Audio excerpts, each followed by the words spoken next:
During my seemingly endless journey for a fantastic survival horror game on the PlayStation 4, I managed to stumble across Knock Knock a few weeks ago. This is the PlayStation 4 version we're looking at, by the way, and this is also available for Steam and I believe Xbox One, but not the PlayStation 3 or 360. Not sure if it's available for the Wii or not, though, and I probably just said that wrong. I couldn't really find a whole lot of information for this game while I was doing research for this review type thing. It was funded by Kickstarter, released by Ice Pick Lodge, and what is that, K-Simplex? Yeah, I think that's what that is. I'm not really looking at the photo at the moment, so I've probably just said that name wrong. This is a survival horror game in which you have to complete one objective, and that is survive the night and escape the terrors that are haunting you in your house. It's a fantastic idea. It's a good premise. It really is. It just kind of stumbles quite a bit in its execution. The gameplay is pretty simplistic and pretty, well, let's be honest here, it's kind of tedious and boring after a while. All you're going to do is you're going to walk around from room to room in your house, and you're going to turn lights on and try and run down the clock. Now, there's two different versions of your house that you're going to visit in this game. You're going to have the normal, regular, as I call it, version of your house, in which there are no enemies present whatsoever, and it's the only objective really is to reach the grandfather clock, which looks awesome, by the way. I dig how it looks just like your character. I thought that was a really cool touch. You just want to run down the clock and get the front door to open, and then wander out into the woods and move on to another version of your house in which enemies are present. Now, there's a couple of problems with this particular setup. First off, there's a real lack of tension in the quote-unquote normal version of the house once you realize that there are never going to be any enemies present in it. So it kind of makes it seem like a waste of time. And second off, it just becomes boring. I mean, because you have to go through this normal version of your house once you finish off the nightmare version. There's no getting around it. You can't skip over it and just go from nightmare house to nightmare house or anything. This game does some good things, and it also does some things that really make you question the intentions behind some of the choices that the developers made. For example, one thing that I particularly enjoyed is that it's a random setting every time you start up the game. I've tried to play this game 3 different times, and each time I fired it up, the layout for the house was different every single time. The rooms were in different positioning. Sometimes you start on the left side of the house, and sometimes you start off on the right side of the house. But that's about the only variety you're going to get, other than walking through the woods, which can go on forever and a day, by the way. That's totally random as well. Sometimes the houses are close whenever you leave your safe house and are looking for the next nightmare house. And sometimes you've got to walk around for about 5 minutes. It gets to be really tedious. And every once in a while they'll throw in enemies that you have to kind of avoid when you're going through the woods, and it's pretty simple. All you want to do is just hit the up arrow or the down arrow to change the path that you're on. So that's kind of cool that every once in a while there's enemies. It's a real motherfucker later on as you progress through the game, though, when you're going through these woods, because eventually you'll have a sort of time limit as to when you can find your house. You'll have a sort of a health meter looking type thing that is getting overrun by these sort of veiny looking things, and if the veiny looking things reach the bottom of the screen, then it's game over and you have to try and navigate through the woods again. Now, I'm not exactly sure what it is that hurts you. Eventually you'll get to a point, and we're not going to see it in this review type thing, eventually you'll get to a point where there's a big scary monster hovering over the background. I think the idea is to avoid getting seen by him, because essentially that's all this game is a hide and seek. You're going to be avoiding contact with the enemies. You can't kill them unless you actually turn on a light and they happen to be in the room when you do so. So you want to hide behind objects, you want to stay out of the rooms, and eventually, essentially just stay alive until the dawn rises. Very simple concept. Could have been awesome. I have no problem with a game with that particular goal.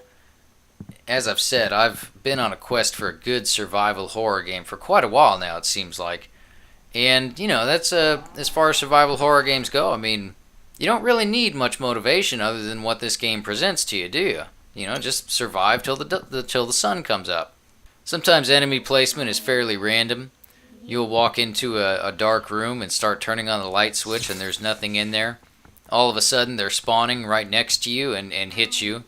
And when you take damage in this game, what happens is, since you're trying to run down this clock, which you can see in the upper left corner of your screen, when they hit you, they don't really hurt you, but they cost you time. And if time resets all the way back to the starting point of the clock when you first enter the haunted house, then that's how you die, and you have to start the house again. Which, that's fine. The only problem is, as I've said, sometimes these enemies spawn totally randomly, and other times you'll go into a dark room and turn on a light switch, and for some reason, as soon as that light kicks on, it'll blow out, and you'll instantly take damage and lose time, and you'll have no fucking warning that it's going to happen whatsoever, and you have no idea why it happened, or what even hurt you. That happens quite a bit, actually. The enemy types, when it comes to survival horror, there's a few kind of things that I personally expect and sort of need out of a survival horror game. And the enemy types, creature design, it's not really so important, but you want creatures that look somewhat menacing. And for some reason, and we're not seeing every single creature that I ran across in all my playthroughs in this video, because I am actually trying to keep this spoiler free as much as possible. The enemy designs kind of leave something to be desired. For some reason, and I really have no idea why, but the way that they're drawn, they remind me of that old American television show, Schoolhouse Rock. Like, they look like they just jumped right out of that fucking television show for some reason. And I honestly have no idea why they remind me of that, but that was the first thing I thought of when I saw my first enemy. And when it comes to the creature design, somebody tell Cybercat that Boxhead is a thing now, and she should probably seek royalties for coming up with that creature. That was funny for me. I got a kick out of that the first time I saw him, and I was happy to get footage of him. Yeah, that was, okay. It was one of those moments. It's like, well, I guess. Another thing that I personally kind of expect out of a survival horror game in order for me to actually get invested in it and want to see it through to completion is an attachment to the main character. And our protagonist here, and I don't know his name, I don't even remember if it's revealed at all during the game. It probably is, and I probably just skipped over it. That's very possible. He's somewhat annoying. There are several instances where he will enter a room and just stop and have a little dialogue. And sometimes it's literally room after room after room, and it really breaks up the flow and the pacing of the game. It almost becomes a running gag where you're kind of running this scenario through your head thinking, okay, so how long is this little self-conversation going to be every time you enter a room? That's pretty annoying. The problem with that is that is their method of moving the plot along and kind of developing him as a character and establishing and explaining what's going on. And that inherently wouldn't be a bad way to go about doing it. The only problem is, since it happens so often, as I said, it breaks up the gameplay and the flow. It becomes annoying, and you'll find yourself just hammering on the X button just to get him to shut the fuck up. And speaking of shutting the fuck up, when it comes to his dialogue, I thought this was pretty cool. He just kind of has this gibberish that he speaks.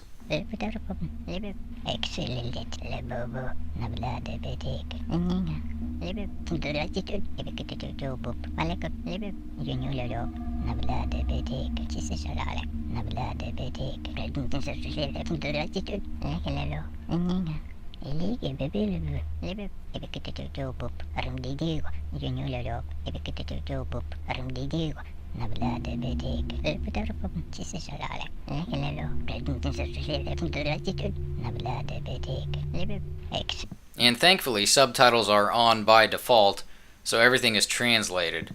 And with regards to the subtitles, that'll bring me up to the next topic of the options and lack thereof. As you can see here on the main menu, there is no options, sub-menu, or anything. So subtitles are on by default. You're going to be stuck with them. If you're one of those people that gets annoyed by them, which I'm personally not, then you're just out of luck.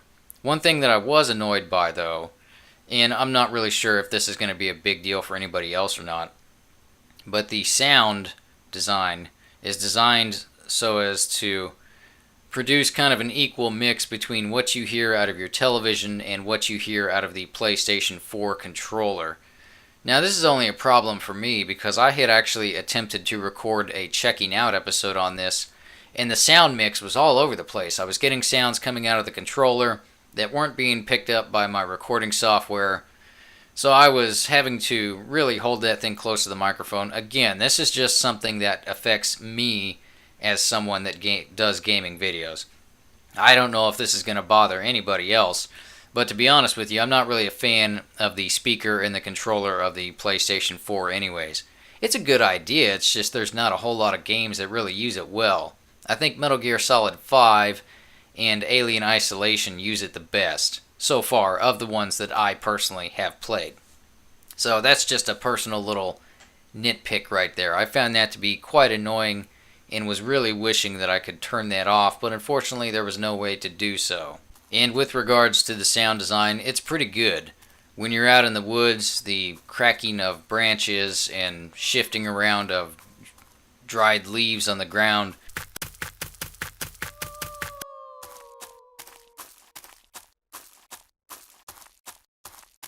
it's very effective. And when you're in the house, sometimes you'll hear little groans as you pull the camera back to take a look at the entire layout of the house, which is a nice feature to have, by the way.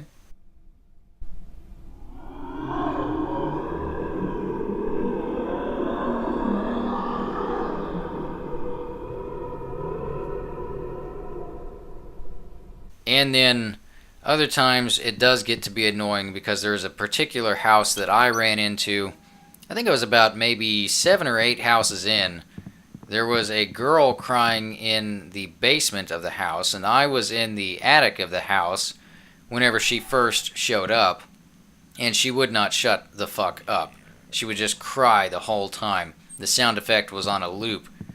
And when you've got about maybe 8 or 9 rooms in between you and some ladders and whatnot, and a few enemies, and you're really close to daylight in regards to your time that you're on, it's pretty annoying, and it gets on your nerves. And it may just be 5 fucking minutes, but you know what? That's 5 fucking minutes of listening to the same loop over and over and over again. And obviously the objective is to get down into the basement and go meet up with the girl and talk to her, or just bump into her, because sometimes you gotta do that with certain people to trigger certain events, as I understand it. But yeah, that was a little bit annoying. Other than that, though, the sound design is pretty good. I actually enjoyed it quite a bit. In fact, that's probably my favorite aspect of the game, second only to one thing. I like the art style as well. I think it looks good. I really enjoy the look of the protagonist. He definitely looks like somebody that's been up for a few days and has had restless dreams for weeks on end or something to that extent. He looks fucking crazy. You know, he looks like the insomniac person that your parents always warned you about whenever you were going out on a Friday or Saturday night to hang out with your friends downtown. You know what I mean? You would stay the fuck away from this guy, so. With regards to the plot, well, I'm not gonna lie, I'm not really sure what the fucking plot is. I just know that our character has been having these nightmares for a few days now, and he's not even sure what's going on. There's not very many cutscenes. In fact, I can think of 2 right off the top of my head. We've already seen one, and the other one I didn't record any footage of because it was pretty far in the game. They're way spread out. So I'm not really sure what's going on. It's probably revealed in these dialogues that he has with himself when he enters a room and stops and talks. But as I said, I personally was so annoyed by those, I just skipped right over them. What works for me is if you want to have a cutscene and move the plot along through that, do that. You know, don't break up the gameplay and break the pace, which with a survival horror game you kind of need a good slow burning pace. You don't want to be breaking things up and dragging everything to a complete stop once you've got that pace well established and you've got the perfect momentum and build up for a good jump scare or something of that nature. You don't want to bring everything to a dead stop with needless exposition that could have just as easily been handled in a cutscene before you actually started in the house. But we've got that opening one, and then all of a sudden, out of nowhere, you'll enter a house, and there's a little one about a journal. So I guess I lied. Their cutscenes are a little bit more frequent than I thought. This journal subplot just comes out of nowhere, man. I wasn't expecting that. There was no build up to it. I think the idea is to find all the pages to this journal. I have no idea how you're supposed to do that. I know that in this particular house, when you turn on certain lights, you will receive a page of the journal. But as far as actually having to, say, for example, hide behind a desk or something like that and find a page back there, I don't know. I could never figure it out. This game doesn't really explain itself too well, and that's a detriment. It really hurts the game by doing that. This is one of those few games where I would have gladly welcomed a tutorial as to how to play it, what's going on, what you're supposed to do. This is one of those games where it's just a little bit too potentially frustrating and, dare I say it, annoying to try and work out yourself what is going on. I'm not saying the game has to hold your hand, but I think it could have done a much better job of explaining itself and making it slightly more accessible. Because when you kill accessibility, you also kill entertainment. And I know that's a fine line that a lot of developers walk. You know, how many tutorials do you give a person? How easy do you make it?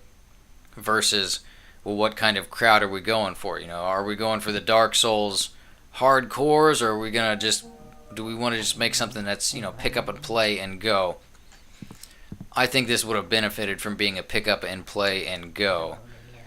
Yeah, the lack of tutorials, that was, wasn't too fond of that. But everything I'm saying is just my personal opinions, you know. Horror is subjective. I've played a shitload of survival horror games.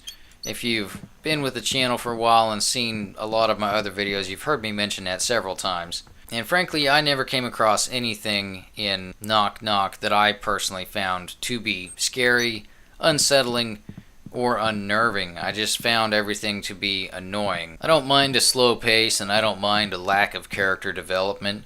Gameplay is always king as far as I'm concerned. But even the gameplay here, after you've done this for 45 minutes, just becomes annoying and you're just ready for it to get over with. And one thing that I found to be particularly disappointing, since I wasn't really enjoying myself with it, was when you leave a house, or it's either when you leave or enter a house, I forget which, you'll know in the footage, there's a map of the so-called overworld that sort of shows you where you're coming from and where you're going to. You have the safe houses, which are clearly defined as houses, and then the eyeballs are the houses that have the monsters and the danger in them. Now, there's only a few that are revealed right off the bat, and I was extremely disappointed because, as I said, I wasn't really enjoying myself with this game. When I got to the very last one that you see revealed, and all of a sudden, as I left that one, there were about 4 more that came up. You know, they just came out of fucking nowhere. And if it was a great game or something that I really enjoyed, I would have been grateful for an extended play. You know, but when I saw those come up, I was just like, fuck. You know, it was just like, that's the last thing I wanted to fucking see. But again, this is all subjective stuff. You know, I have since looked into this game, and I've seen that it's a pretty divisive game for some reason. Some people really, really seem to enjoy it, and some people are like myself and didn't enjoy it. A lot of Let's Players really seem to like it for some reason, though. So I don't know, maybe I was supposed to be playing this with the lights off and a webcam on my face so I could scream like a terrified puppy or child or something like that, and goes, "Oh my god, scariest game ever, almost had a heart attack, like, share, and subscribe, feel free to donate to the Patreon." You know, maybe I was supposed to be doing that kind of stuff when I was playing it, but I wasn't. I actually followed the text at the beginning of the game, which anytime I see a little screen like that at the beginning of the game, I'm always very leery. That's a good way to lower expectations for me, simply because it seems like a little bit of a pretentious thing to do. Anytime a horror movie starts off with "This movie is inspired by true events. All accounts are based on witness statements." Automatically I'm like, well, you just made up 95% of this motherfucking thing, didn't you? So... and you can blame that on The Strangers, which if you've seen that movie, then you probably have a pretty goddamn good idea of what I'm talking about. But yeah, there we go. Knock knock, review type thing. The verdict is, I really didn't enjoy it. I probably enjoyed the first 5 minutes of it, but other than that, it was one of the most annoying games that I've ever personally played. And I was happy when I ended my time with it. Thankfully, I picked it up on sale and didn't have to pay full price for it. I'm not sure what it goes for normally, but I caught it in the midsummer sale that Sony had going on the PlayStation Network. This is available digitally off of the PSN. There's no physical release that I'm aware of anywhere. But again, this is kind of a game that was very hard for me to dig up information. In fact, I found pretty much fucking nothing. Everything I searched up brought up Let's Plays and little mini reviews, such as the one that you are currently listening to now, which really weren't that helpful for me to, try and explain anything with regards to the plot or anything. So it's very under the radar, and probably for good reason. In fact, I'll just go ahead and sign off now and leave you all with the best moment out of any of the playthroughs that I did for Knock Knock. Thank you all for watching. Let me know what you thought of Knock Knock, and I'll see you on the next one.